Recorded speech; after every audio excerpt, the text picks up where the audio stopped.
송나영의 라디오 오늘.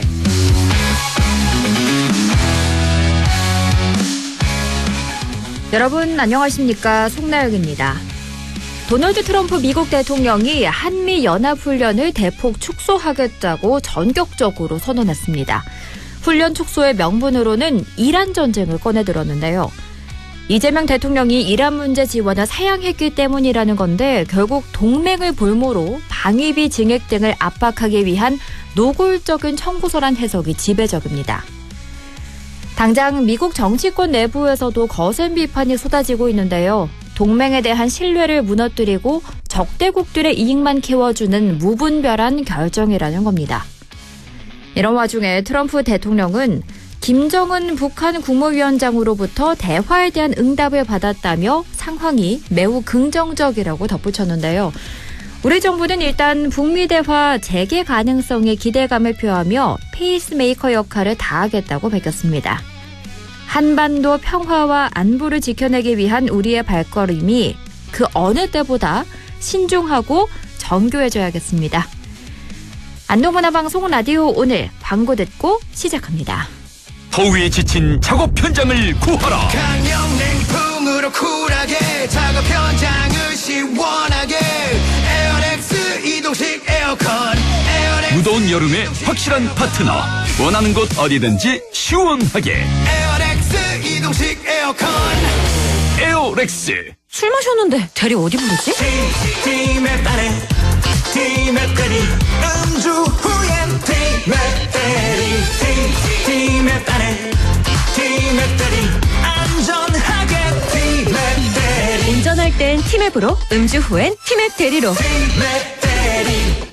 대표님, 공고는 많은데 낙찰이 안 되고 있습니까? 이제 AI 분석에 딱 한 달만 맡겨보세요. 놀라운 결과를 바로 선물합니다. 인공지능 입찰 전문기업 한국비드랩.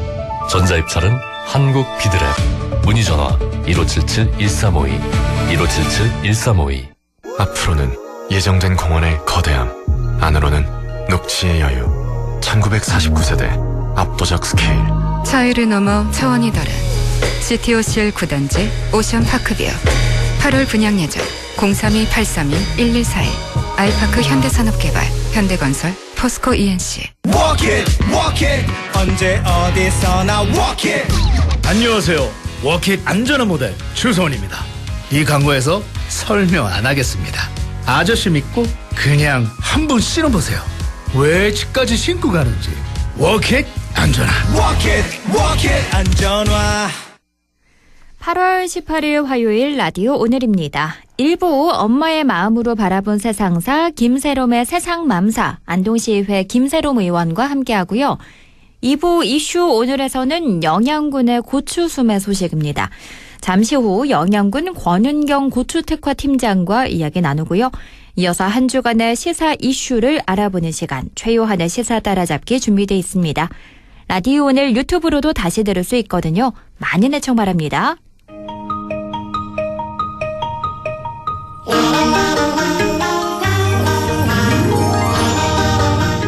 젊은 엄마의 눈으로 바라본 세상 김세롬의 세상맘사 안동시의회 김세롬 의원과 함께합니다. 의원님 안녕하십니까? 안녕하세요. 라디오 오늘 청취자 여러분. 마음이 편안한 세상, 살기 좋은 세상을 꿈꾸는 안동시의원 김세롬. 비가 오는 날에도 바람 부는 날에도 세상 이야기 함께하는 김세롬 인사드립니다. 반갑습니다. 오늘은요. 안동뿐만 아니라 경북 전체 미래와 관련된 아주 중요한 이야기를 준비해 주셨다고요? 네, 예전에 한번 언급한 적도 있는 주제인데요. 오늘은 아프면 서울로 가야 하는 이 경북, 이제는 국립의대가 필요합니다라는 이야기를 좀 해드리려고 합니다. 네. 그 국립경북대학교에 의과대학을 설립하자는 이야기가 오랫동안 이어져 왔는데요. 이제는 단순히 언젠가 의대가 생겼으면 좋겠다라고 이야기하는 단계가 아닙니다. 정부가 2030년 개교를 목표로 추진하는 국립의과대학 후보 지역을 경북과 전남, 강주 두 곳으로 압축한 상황이고요. 빠르면 이달 말에 최종 대상지가 결정될 수 있는 아주 중요한 시점에 와 있습니다. 그래서 오늘은 왜 경북에 국립의대가 필요한지 지역의사제가 있는데도 왜 국립의대가 필요한 건지, 그리고 왜 안동의 국립경북대학교가 그 역할을 해야 하는지에 대해서 차근차근 이야기해보고자 합니다. 그럼 가장 기본적이고 근원적인 질문부터 해볼게요. 왜 경북에 국립의과대학이 필요한 걸까요? 가장 편하게 통계치를 보면 되는데요. 먼저 경북의 의료 현실을 봤을 때 경상북도의 인구 1000명당 의사의 수는 약 1.4명입니다. 1000명당. 네. 이 숫자는 전국의 최저 수준입니다. 전국 평균과 비교하면 경북이 부족한 의사의 수는 약 1,900명에 달한다라는 분석도 나와 있습니다. 그리고 전국의 47개 상급 종합병원 가운데 경북에는 단 한 곳도 없는 상황. 이것이 바로 경북 북부인데요. 그 북부의 그 11개 시군의 의료 공백 지역을 지도 위에 딱 펼쳐서 보면은 그 면적이 전라남도 전체 면적과 맞먹을 정도입니다. 그러니까 단순히 병원 몇 개가 부족하다 이런 문제가 아닙니다. 경북에 산다는 이유로 의료 서비스에 접근할 기회 자체가 달라지고 있다는 것을 이야기하고 싶습니다. 인구 1000명당 의사 수가 1.4명이고 경북에 부족한 의사가 약 1900명에 달한다. 이런 숫자를 말씀해 주셨는데 사실 숫자로만 보면 좀 와닿지 않을 수 있거든요. 실제 도민들, 시민들 삶에서는 이게 어떻게 나타나고 있나요? 그렇죠. 숫자는 차갑게 느껴질 수도 있는데 그 뒤에 숨겨진 우리 이웃들의 삶을 한번 보시면 되는데요. 네. 가까운 예로 아이 낳을 때 병원 찾아 다른 도시로 가는 엄마들이 굉장히 많습니다. 많죠. 산후조리원이 아직 안동에 없다 보니 있지만은 더 많은 분들이 이용하기는 턱없이 부족하다 보니까 멀리 가는 분도 있고요. 아이가 아픈데 소아청소년과 진료를 받기 어려워 대구까지 갔다가 거기서도 협진이 안 돼서 서울까지 가는 경우도 있습니다. 응급 환자나 중증 환자가 발생하면 상황은 더 심각합니다.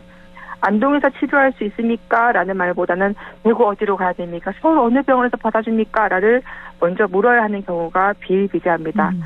실제로 통계치를 찾아보니 경북 북부에서는 입원 환자 10명 가운데 4명 정도가 다른 지역의 병원을 이용하고 있고요. 중증 환자의 경우에는 그 비율이 훨씬 높습니다. 아이들의 입원이나 분만 역시 지역 안에서 해결하지 못하는 경우가 적지 않고 있습니다. 이것이 바로 우리가 국립의대를 이야기하는 이유라고 저는 생각합니다. 아이들 입원, 분만 얘기를 해주셨는데 특히나 이 산부인과, 소아청소년과 같은 필수 의료 문제가 정말 심각하다는 얘기가 많더라고요. 너무 심각하지요. 그 작년 2분기 기준의 가장 최근 자료에서 제가 살펴보니까 인구 10만 명당 전문의 수를 보면요. 전국 평균은 내과가 36.9, 산부인과는 11.9, 소아청소년과는 12.6입니다. 그런데 경북만 보면요. 내과가 전체 전국 평균이 36.9인데 내과는 23명 5명. 그다음에 산부인과는 7.8명, 소아청소년과는 7.5명에 불과하는데 이 모든 것이 전국 평균보다 상당히 낮은 거죠. 응급의료 취약 지역 역시 경북이 전국에서 또 가장 많은 또 수준입니다. 특히 농촌 지역은 더 어려운데요. 그 공중보건의가 일하는 일부 보건지소에서는 상시적으로 진료하기 어려운 상황이 이미 어제 오늘의 일이 아니고요. 제 지역구인 그 북구면도 녹전면과 보건지소에 우리 선생님이 나눠서 이제 근무를 하시거든요. 네. 그래서 주민분들은 저에게 이런 말씀을 하세요. 의원님, 이제는 아픈 것도 날짜를 봐가면서 아파야 합니까? 라고 막 웃으면서 말씀을 하시는데 듣는 저는 막 마음이 막 찢어질 것 같은 거예요. 이게 고령의 어르신들에게는 버스를 갈아타고 먼 병원까지 가는 것 자체가 큰일인데 결국 의료는 단순히 병원의 문제가 아니라 지역에서 계속 살아갈 수 있느냐 없느냐 이 생존의 문제가 아니냐 저는 이렇게도 생각하거든요. 그런데 최근에 정부가 지역의사제를 도입했잖아요. 그러면 이게 시행되면 경북의 의사 부족 문제도 해결되는 거 아니냐 이런 시각도 있거든요. 어떤가요? 그 지역의사제는 정말 굉장히 중요한 정책이라고 저는 생각하는데요. 27학년도부터 본격적인 지역의사 선발이 시작될 예정이라고 하는데 이거는 서울을 제외한 의과대학에서 지역의사 전형으로 학생을 선발하고 국가와 지방자치단체가 교육과 생활에 필요한 비용을 지원을 해준 대신 의사 면허 취득 이후에 일정 기간을 지정된 지역에서 의무 복무하도록 하는 제도입니다. 쉽게 말하면은 지역에서 사람을 키워서 그 사람이 다시 지역의 의료를 책임하도록 할 수 있겠다고 하는 건데 옛말에 뭐 사람은 서울로 가고 말은 제주도라고 하지만은 더 이상 서울에 사람이 계속 가서는 과부하가 걸린다라는 그러한 공통된 생각에서 나온 내용이 아닐까 생각이 드는데요. 네. 저는 방향 자체는 정말 필요한데 한 가지 문제가 있다고 생각되는 거는 지역에 남을 의사를 만들겠다는 제도가 생겨도 정작 의료 인력이 절대적으로 부족한 경북에 그 의사를 지속적으로 길러낼 충분한 기반이 없다면 한계가 있을 수밖에 없다는 거죠. 그러면 이 지역 의사제랑 국립의과대학은 정확히 어떤 차이가 있는 건가요? 지역 의사제가 지역에 의사를 남게 하는 제도라면은 국립의과대학은 지역에서 필요한 의사를 지속적으로 길러낼 수 있는 제도입니다. 그러니까 둘 중 하나를 선택해야 되는 문제는 아니라고 저는 보고요. 네. 두 개 무조건 같이 함께 가야지만 효과가 커집니다. 경북의 문제는 그 의사 몇 명을 다른 지역에서 데려온다고 해결될 수 있는 정도가 아니거든요. 경북에서 배우고 경북에서 수련하고 경북의 병원에서 환자를 만나고 그러다 보면 결국에 경북에 정착할 수밖에 없는 구조를 만들어야 된다고 생각하는데 저는 이거를 지역 완결형 의료 인력 양성 체계라고 생각합니다. 의과대학 하나를 세우고 끝나는 것이 아니라 교육과 수련, 연구, 필수 의료랑 공공의료 이 모든 걸 하나로 연결하는 체계를 만들어야 된다고 생각해요. 국립의과대학은 결국 의사를 지속적으로 길러내는 기반이다. 이런 말씀 해주셨는데 그런데 경북의 의과대학이 아예 없는 건 아니지 않냐 이런 질문도 있더라고요. 이거 제가 굉장히 마음 아픈데요. 네. 경주에 동국대학교 의과대학이 있는데 이게 문제가 있습니다. 지역에 이 사람들이 얼마나 많느냐를 봐야 되는 거예요. 네. 그 국립경북대학교 자료를 제가 살펴보니까 동국대학교 경주의대 졸업생의 경북 지역의 그 취업 비율을 찾아봤거든요. 네. 이게 약 3.3% 수준으로 되어 있습니다. 안 남네요. 그렇죠. 결국 의대가 있다는 것만으로는 충분하지 않다라는 걸 보여주는 반증이고요. 그래서 경북 북부에서 필요한 의료 인력을 이 지역에서 키우고 수련시키고 정착시키는 별도의 구조가 정말로 필수적이다. 그리고 그 중심 역할을 할 곳이 저는 국립경북대학교다라고 생각을 하고 있습니다. 그럼 왜 국립경북대여야 하나요? 제가 이 학교 출신이어서 하는 말은 절대 아니고요. 네. 네. 첫 번째는 경북 북부의 의료 공백의 중심에 있기 때문입니다. 경북 북부의 11개 시군은 정말 넓은 지역이지만 의료 인력과 의료기관이 또 절대적으로 부족합니다. 그다음에 경북의 국립대학이라는 점을 내세우고 싶습니다. 지역의 공공의료 인력을 장기적으로 양성하려면 국가가 책임지는 국립대학 중심의 의료 인력 양성 기반이 필요하다라고 생각하고요. 세 번째로는 안동은 이미 경북 북부 의료의 중심 역할을 하고 있다는 점입니다. 안동의료원, 안동병원, 청소병원 등 지역의 주요 의료기관이 있고 앞으로 이들의 의료기관과 교육 수련 체계를 연계하는 방안도 저는 충분히 고민해야 되지 않나 생각을 합니다. 제가 말씀드리고 싶은 거는 국립경북대학교 의과대학 설립하는 거는 단순히 지역민들이 지역 이기주의에 맞춰서 우리 지역에 뭐가 필요해라고 말하는 게 아니라 경북 북부의 의료 체계를 새로 만드는 출발점이라고 말씀드리고 싶습니다. 네. 그동안 저희가 국립의대 얘기를 정말 많이 해왔는데 이번엔 좀 분위기가 다른 것 같거든요. 실제로 정부 결정이 코앞으로 다가온 거죠? 네, 저는 사실 하루하루가 정말 너무 피가 쪼그라드는 느낌이 들 정도로 사실 좀 많이 긴장이 되는데요. 네. 그 정부는 2030년 개교를 목표로 새로운 국립의대 설립을 추진하고 있는 상황이고 의대 정원은 100명 정도 배정 후보로 지어보고 있고 경북과 전남, 강주 두 곳으로 압축해 있는 상황입니다. 그 기사에 따르면은 교육부는 두 지역에 8월 20일까지 내일 모레까지죠. 네. 의대 신설 추진 계획서를 제출하라고 요구한 상황이고요. 경북에서는 경상북도와 국립경북대학교가 함께 준비하고 있습니다. 그리고 이 교육부가 제출된 계획을 검토해서 빠르면 이달 말에 최종 대상 지역과 대학을 결정한 것으로 알고 있습니다. 그래서 정말 시간이 얼마 남지 않았습니다. 그렇다 보니까 전남 광주에서도 움직임이 굉장히 긴박하더라고요. 네, 안 그래도 저도 그래야 되는 생각을 잠깐 했었는데요. 네. 오늘 보도에 보면은 순천 지역에서는 그 지역 국회의원님이 직접 삭발까지 하시면서 순천대 의과대학과 대학병원 설립을 촉구하셨습니다. 네, 시민사회단체가 함께 청와대 앞에서 결의문을 발표했고요. 여수, 순천, 광양시의회도 공동으로 목소리를 내고 있고 지역사회 전체가 상당히 적극적으로 움직이고 있습니다. 다만 전남 광주는 순천대와 목포대가 통합의대를 추진하는 과정에서 의대와 대학병원을 어디에 둘 것인지를 두고 아직 합의가 필요한 상황인 걸로 저는 알고 있거든요. 네. 그 교육부가 제시한 추진 계획서가 내일 모레 20일까지 아니겠습니까? 만약 두 대학이 기한 안에 통합대학 명의의 계획서를 제출하지 못한다면은 경북 국립경북대학교로 의대 정원이 배정될 가능성이 높아지는 거 아니냐라는 말도 있기는 있습니다만 저는 거기에만 기대고 있으면 안 된다고 생각합니다. 상대 지역이 무엇을 하느냐가 보다는 중요한 거는 경북이 왜 국립의대를 필요하는지 그리고 얼마나 절실한지 논리적으로 설명하느냐이고요. 지금 안동만 띄어서가 아니고 경북 북부의 11개 시군의 지자체장들과 의장님들 모두가 시장님들 도지사님 다 함께 이건 띄어야 될 사안이라고 생각합니다. 그럼 지금 안동이랑 경북은 구체적으로 뭘 해야 할까요? 제가 계속 말씀드리지만 안동이 대학 하나 가져오는 문제가 절대 아니거든요. 이건 우리 생명권이기 때문에 아까 말씀드린 것처럼 시장 군수, 시 군의원, 도의원, 국회의원들이 안동시 의원님들뿐만 아니라 경북 11개 시군의 시군이 다 함께 모여서 그 뜻을 정부에 전달하는 정말 공동 대응이 필요합니다.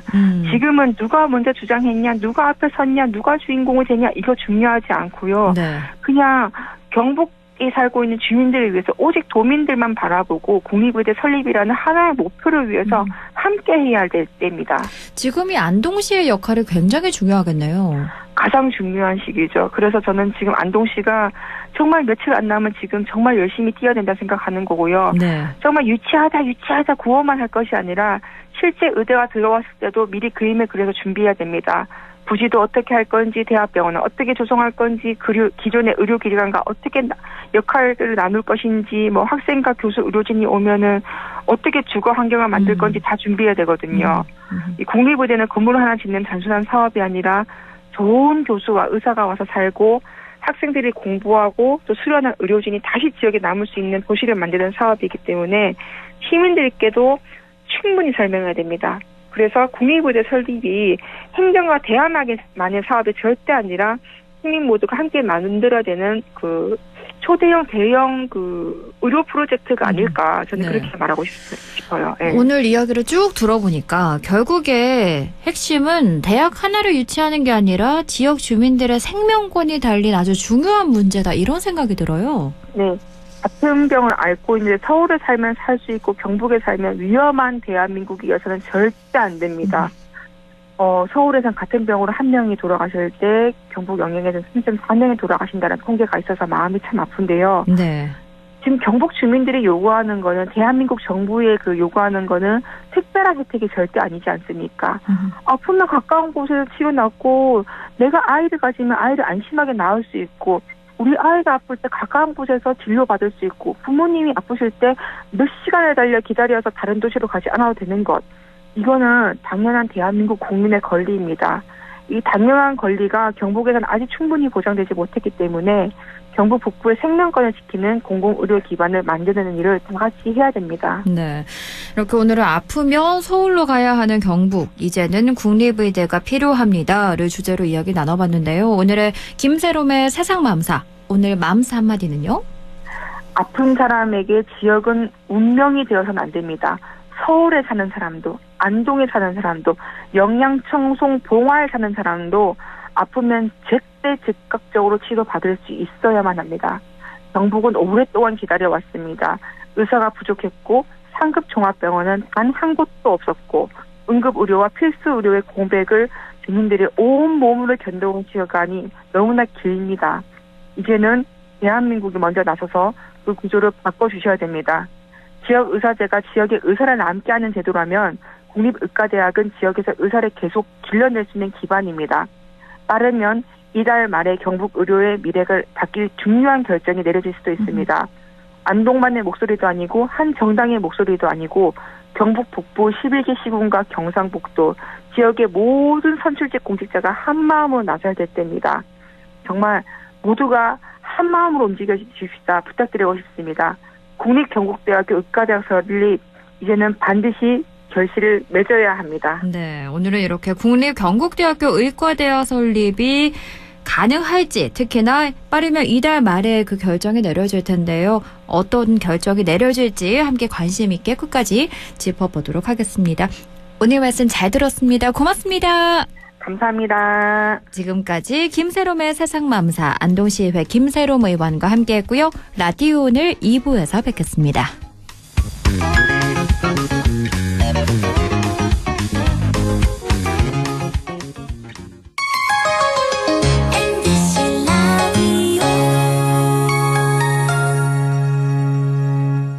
가족과 함께 즐기는 영주 도심 속 힐링 온천, 영주 온천랜드와 영주 호텔. 하루의 피로를 내려놓고 쉬어가기 좋은 공간에서 온천, 사우나와 숙박을 함께 이용하실 수 있습니다. 숙박, 피트니스, 키즈카페, 찜질방까지 모든 것을 한 번에 즐기는 영주 온천 관광호텔, 영주 온천랜드. 아 땡긴다 땡겨 매콤 새콤 달콤한 맛 무침에는 역시 땡기네 가오리 장례식장 등 각종 대소사 최고의 인기 메뉴 땡기네 가오리 물이 생기지 않아 언제 어디서든 포장 배달 택배 모두 가능한 안동 땡기네 가오리 054-852-4988 예, 며느라. 밥 했어? 설거지 했어? 쓰레기 버렸어? 청소했어? 빨래했어? 개밥 줬어? 아들 낳았어? 딸 낳았어? 아무것도 안 하고 싶다. 이미 아무것도 안 하고 있지만 더 격렬하게 아무것도 안 하고 싶다. 지금은 그냥 라디오만 듣고 싶다. MBC 라디오. MBC 라디오 라디오 청취자 10명 중 4명이 듣는 방송 국가대표 라디오 MBC 라디오. 무엇이든 말하는 대로 만드는 AI의 세상. 하지만 AI로 이 소리를 대신할 수 있을까요?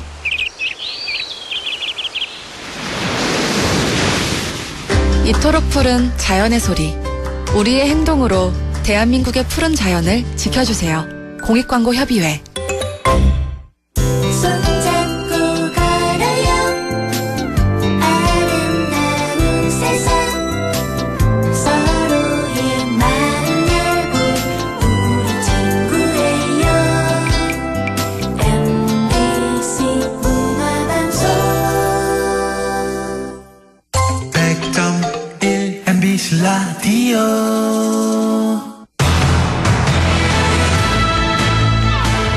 6시 27분 22초 지나고 있네요. 이슈 오늘입니다. 우리 지역 영양군은 고추로 유명한 고장인데요. 본격적인 홍고추 수확기를 맞아 영양군에서 홍고추 수매가 시작됐습니다.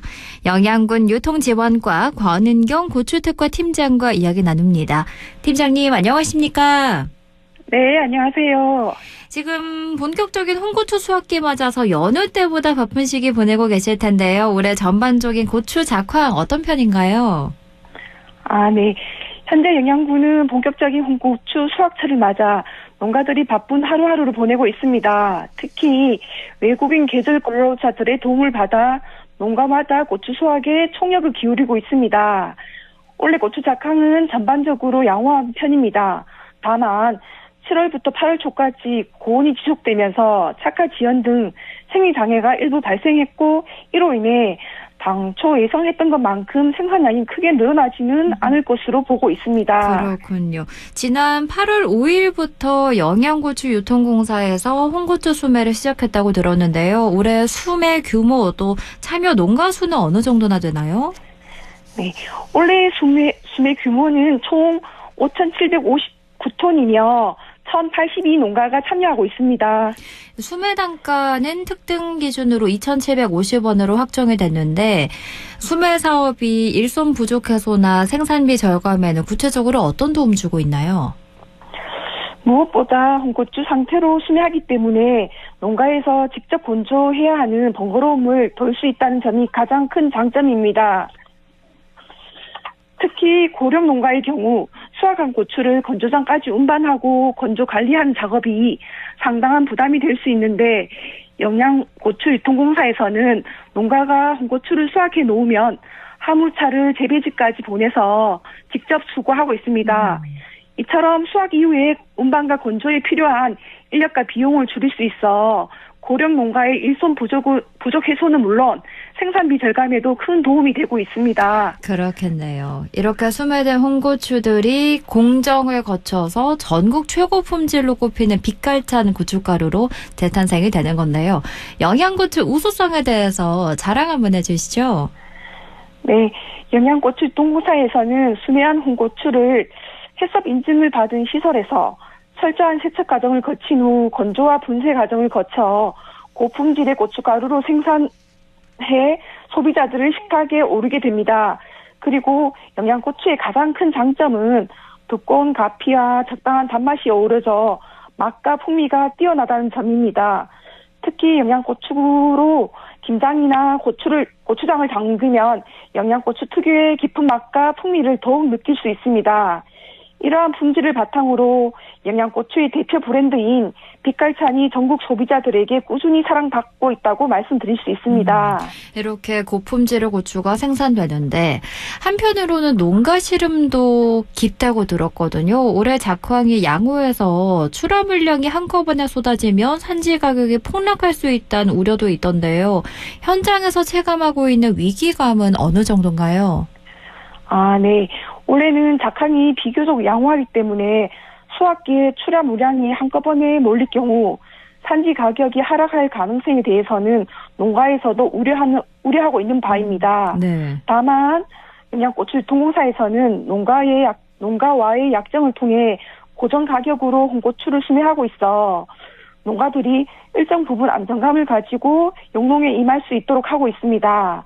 또한 7월부터 8월 초까지 이어진 고온으로 착화 지연 등 생리장애가 발생하면서 실제 생산량은 당초 예상보다 크게 증가하지 않을 것으로 보고 있습니다.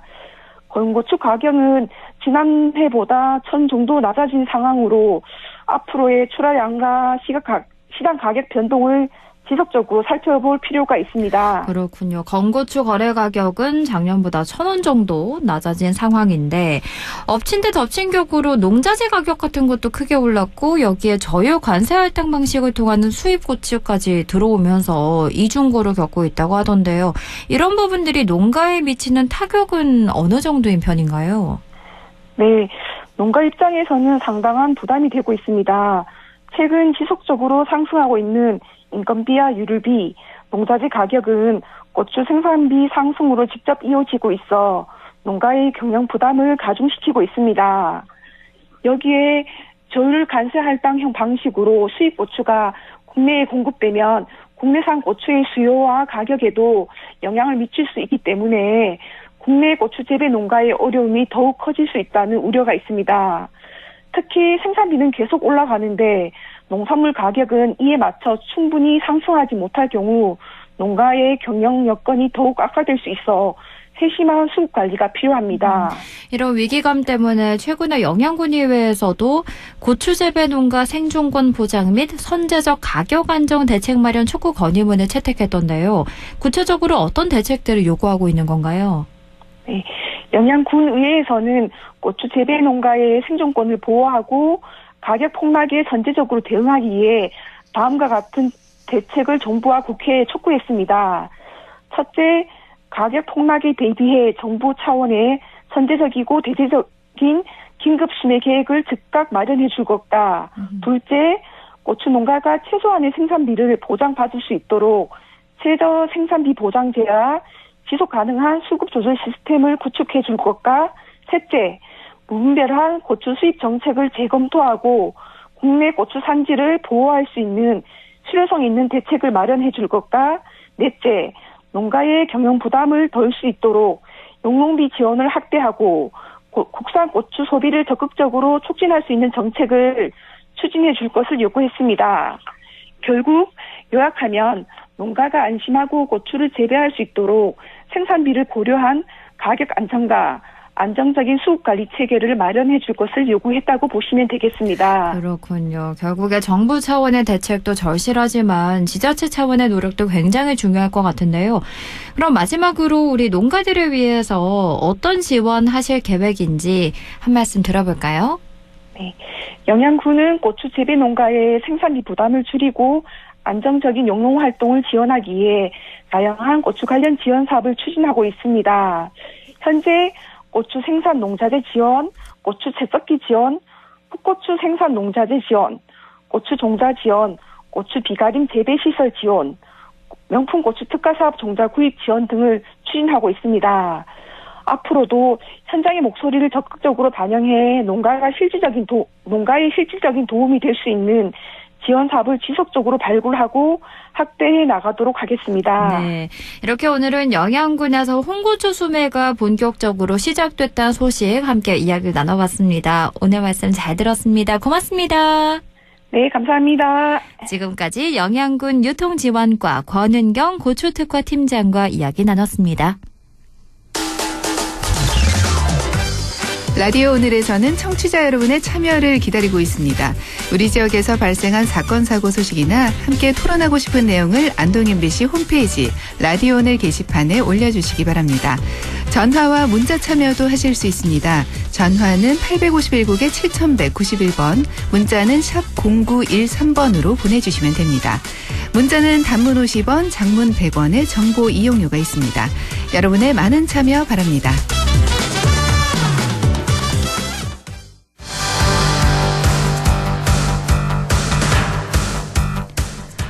시사 이슈를 함께 이야기해 봅니다. 이재명 정부의 부동산 정책, 여러 비판의 목소리가 나오는데요.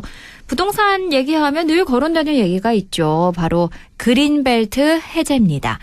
최요한의 시사 따라잡기, 오늘은 그린벨트의 역사에 대해서 최요한 시사평론가와 이야기 나눠보겠습니다. 평론가님 안녕하십니까? 예, 반갑습니다. 최요한입니다. 먼저 최근에 김윤덕 국토교통부 장관이 발표한 내용부터 소개를 해주실까요? 8.13 주택 신속 공급 방안을 김윤덕 국토교통부 장관이 발표를 했는데요. 일단 대통령 임기 내 수도권에 23만 호 플러스 알파를 추가 공급한다라는 것이 핵심입니다. 지금 수도권 신규 공공택지 규모 모두 10만 호로 발표를 했고 그중 2만 7천 가구 입지가 3곳이에요. 강서구 염창동 1,000호, 남양주가 많아요. 2만 1천 가구. 그리고 경기 광주 역세권 4,500호. 이거 확정된 거고 나머지는 절차를 거쳐 올해 안에 추가로 공개한다고 합니다. 네. 그리고 서울시의 반발이 컸던 강남권 그린벨트와 용산 어린이 정원 등 후보지는 이번 대책에서 빠졌지만 추가 공급 카드로 남아있다라고 하는데 지금 닥치고 속도전이라고 해서 일단 여당에서 용산공원 특별법으로 내일 국회에 본회의 처리하는 방안을 추진한다고 합니다. 그렇군요. 추가 공급 카드라니 이거 같아요. 네. 남양주는 경의 중앙선 인근에 그린벨트를 풀어서 공급한다.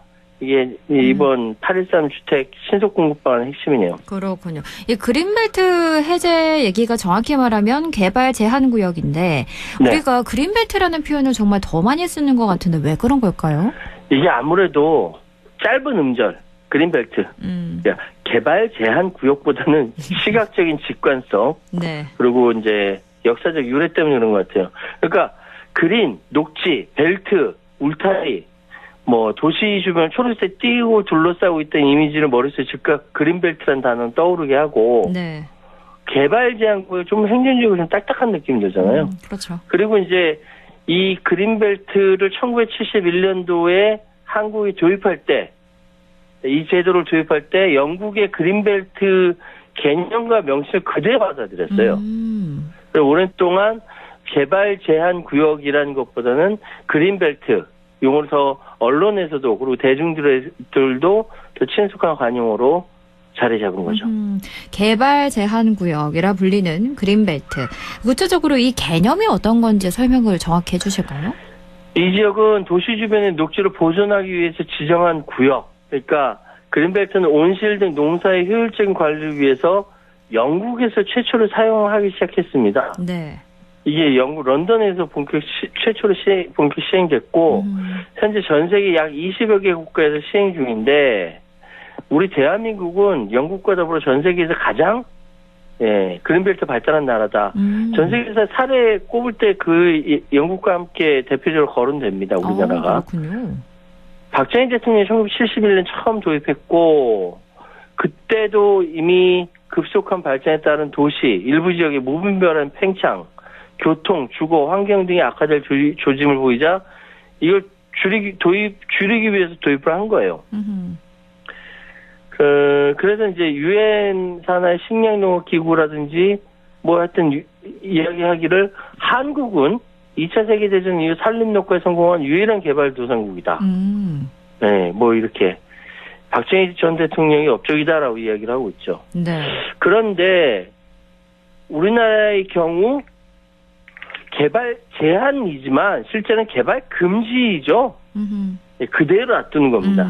네. 그래서 사실 국민의 재산권을 침해한 것이기 때문에 시장경제에 맞지 않는 법이라는 비판 목소리도 있고, 특히 토지 소유주는 박정희 대통령하고 이제 완전히 좀 사이가 안 좋은 목사준이 원수일 수밖에 없어요. 네, 그렇죠.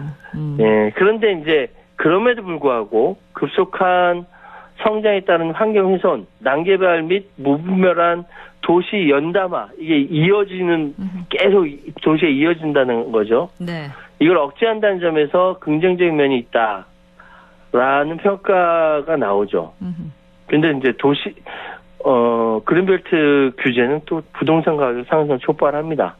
기본적으로 모든 공공 녹지 규제는 주택 가격 상승에 기여하죠. 네. 지금 서울시 같은 경우는 그린벨트 면적이 전체 면적이 한 25%를 차지해요. 오, 그렇군요. 2018년에 이거 해제해서 이제 완화하려고 문재인 정부 당시 시도했는데 박원순 시장이 강력하게 불가 방침을 천명하면서 정부와 강하게 대립을 했었죠. 예. 박정희 대통령 때 1971년에 도입이 됐다라고 말씀해 주셨는데 우리 역사 속에서 그린벨트랑 또 유사한 지역이 있지 않았었나요? 예전에 조선시대 그리고 고려시대 때 금산이라는 지역이 있었어요. 네, 네. 이 한양 주변에 무분별한 벌목과 난개발을 막기 위해서 특정 구역을 지정해서 나무를 베거나 땅을 훼손하는 걸 엄격히 금지했습니다. 여기 들어가면 처벌받았어요. 이때 목적은 입산 금지, 벌목 금지였어요. 왜냐하면 당시에 나무라는 목재라는 것이 굉장히 귀한 이제 자원이기 때문에 그런데 이게 이제 조선 후기 한양 인구가 늘어나면서 유명무실해진 거죠. 현대의 그린벨트는 도시 무분별한 확산 방지, 환경 보전이 주 목적이지만 조선 시대에는 주로 산림과 목재 자원 보호에 초점이 맞았다. 우린 옛날에도 있었다라는 것이죠. 예. 그럼 지금 우리나라 그린벨트는 박정희 대통령의 결단으로 시작이 됐다. 이렇게 이해하면 되는 거죠? 60년대 이후 서울의 과밀 집중을 해소하기 위한 대도시 인구 분산 대책의 하나로 논의를 됐었습니다. 네. 그러다가 1968년도에 김신조 사건이라는 게 있었어요. 북에서 특수보전을 보내서 청와대를 습격한 사건입니다. 여기 살아남은 사람이 김신조라는 사람인데 이 사건을 계기로 안보적 이유로도 필요하다. 예, 수도 방위를 목적으로 각종 군사 시설을 서울 외곽에 배치해야 되는데 땅이 없는 거예요.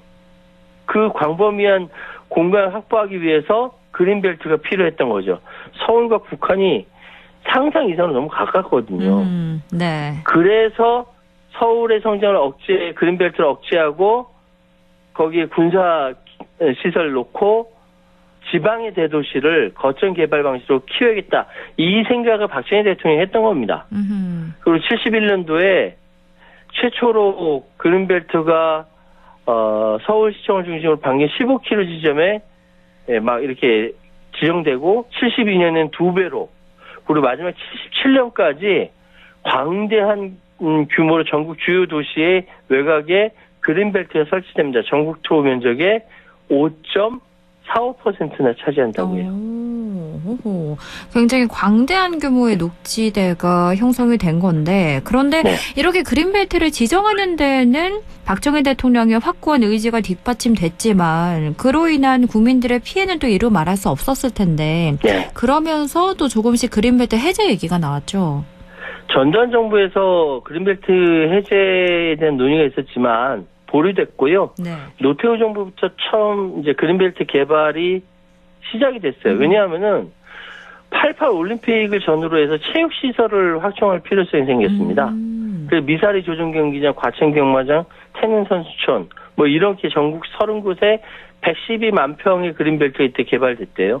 그래서 이때 무조건 고수 원칙도 제한적 활용 기조로 바뀌었고요. 이렇게 기조를 바꿀 수밖에 없었던 이유가 그린벨트를 1971년도에 도입 결정 1년 후에 시행하는데 시행을 졸속으로 했어요.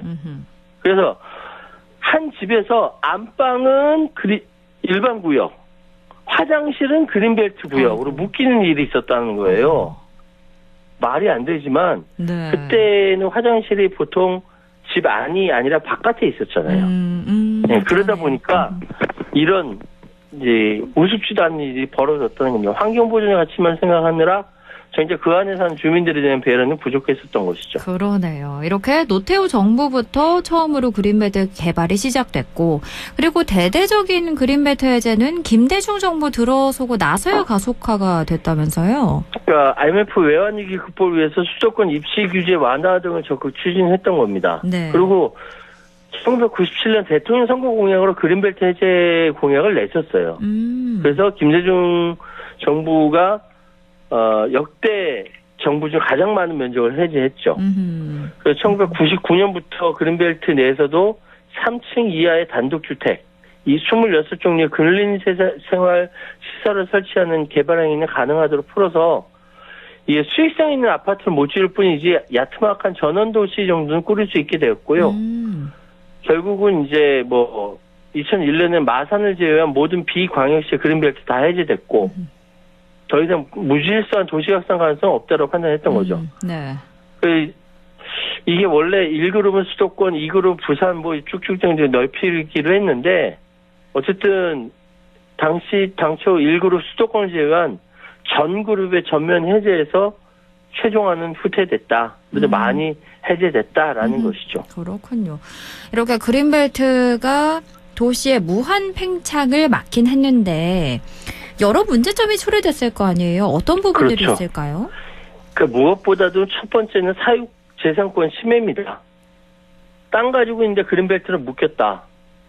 이거 아무것도 못하는 거죠. 그렇죠. 게다가 군사 정권 시절부터 보상이 거의 없었어요.